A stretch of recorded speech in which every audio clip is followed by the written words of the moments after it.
At its core, a Bitcoin is just basically a chain of digital signatures that really reflect the coin's path through the Bitcoin ecosystem. And here I think it's actually conceptually easier to think of Bitcoins as collective entries into a ledger rather than as a physical coin. Because if you think about it, in a ledger you have a record of transaction histories, which is what happens in Bitcoin, whereas with a physical coin, it's more like memoryless. There's no history in a physical coin of where that coin has really been in the past. Okay, so in this context, you can think of a transaction as just a digitally signed declaration by one party of its intent to transfer some bitcoins that they possess to another set of parties. And when I say one party possesses a certain number of bitcoins, I really just mean here that there's some previous transaction on record that everybody's agreed to, in which the party now transferring the bitcoins was itself the recipient of a previous transfer of those bitcoins. All right.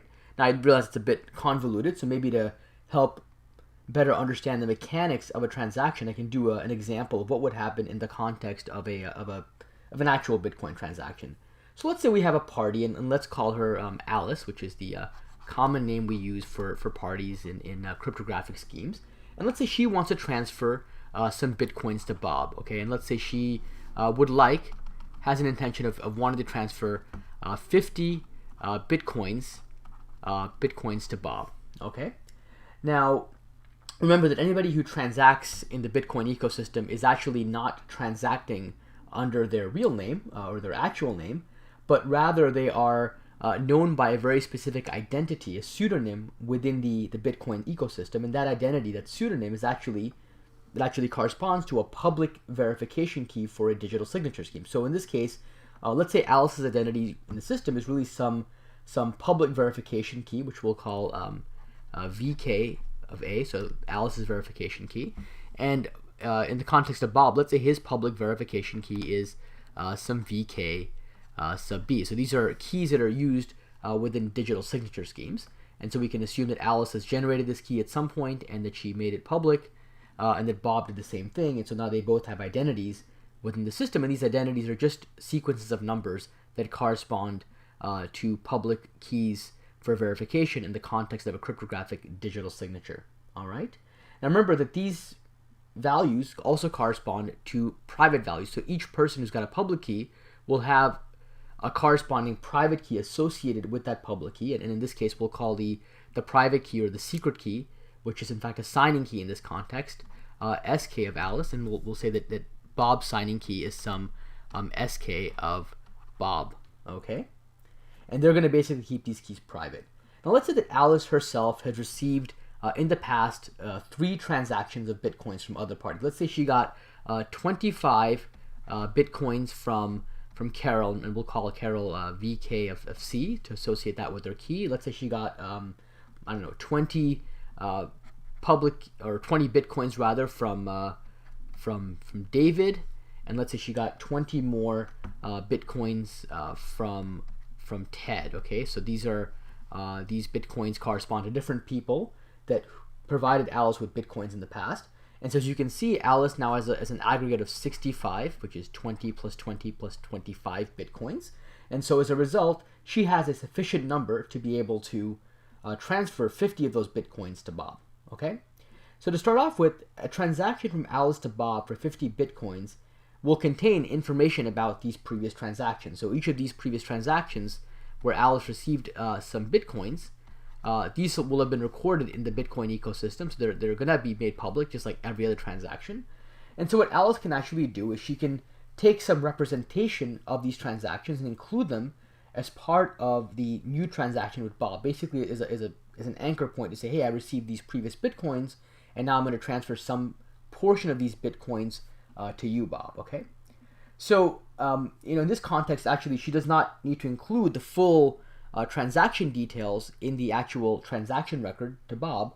What you can instead do is take the transaction details and apply a cryptographic hash function to them to get a series of digests for each transaction. So in this case, let's say she has a digest that corresponds to the transaction from Carol. She'll have a digest that corresponds to the transaction from David, and she'll have a digest that corresponds to the transaction from Ted. Okay, and she'll basically include each of these digests into the transaction record. And what these transactions allow you to do, or really allow anyone to do for that matter, is they can verify the chain of ownership of these Bitcoins, because they can simply take all the previous transaction records, which again are made public.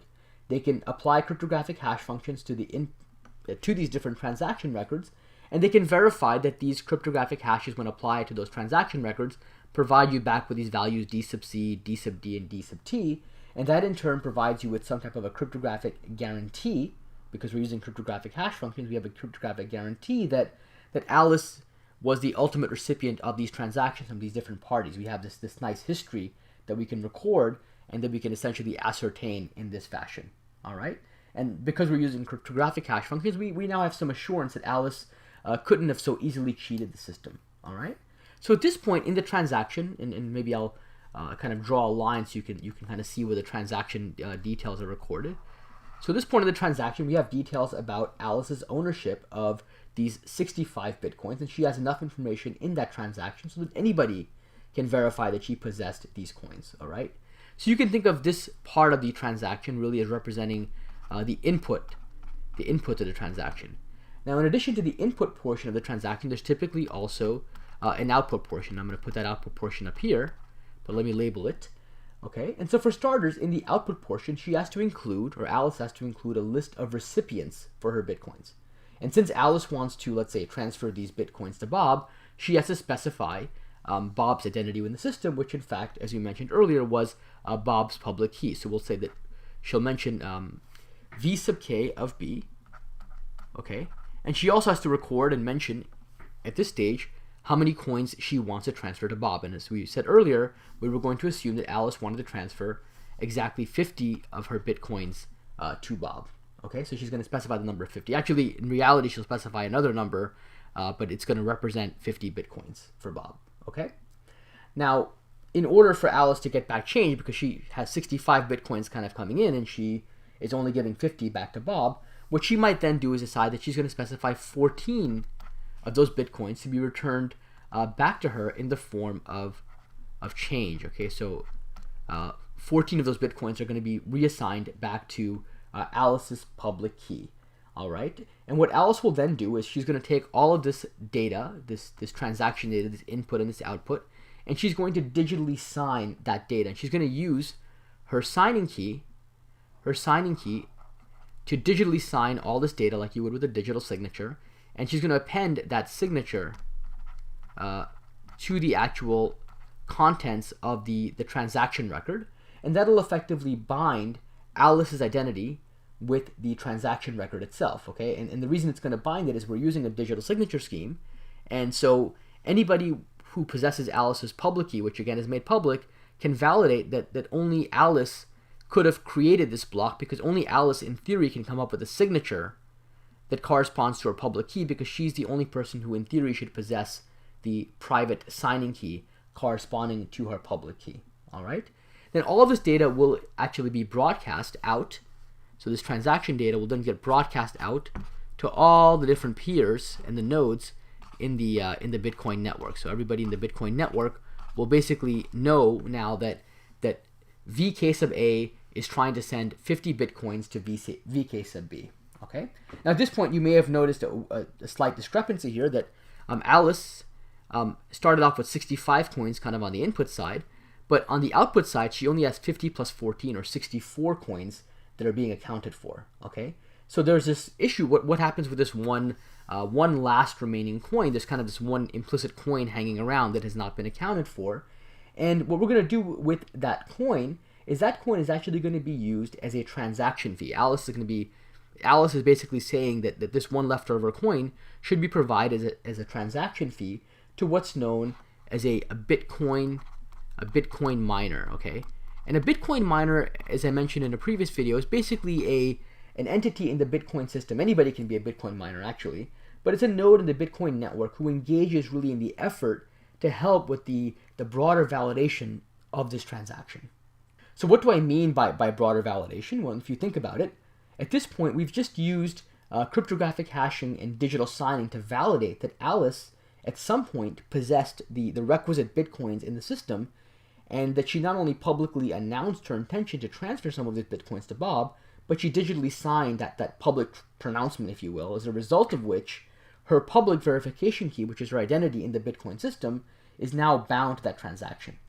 But what Bob doesn't know yet, even though he knows all these things and he can validate them, what Bob doesn't know yet is whether Alice tried to, let's say, previously sign or assign those exact same coins to somebody else. Like maybe there's another party. Let's say, Alice has a friend named Eve. Okay, maybe Alice decided she's going to send these bitcoins not only to Bob, but also is going to try to send these same bitcoins to Eve. And Bob at this point may not have the assurance that Alice has not tried to engage in these types of shenanigans. All right.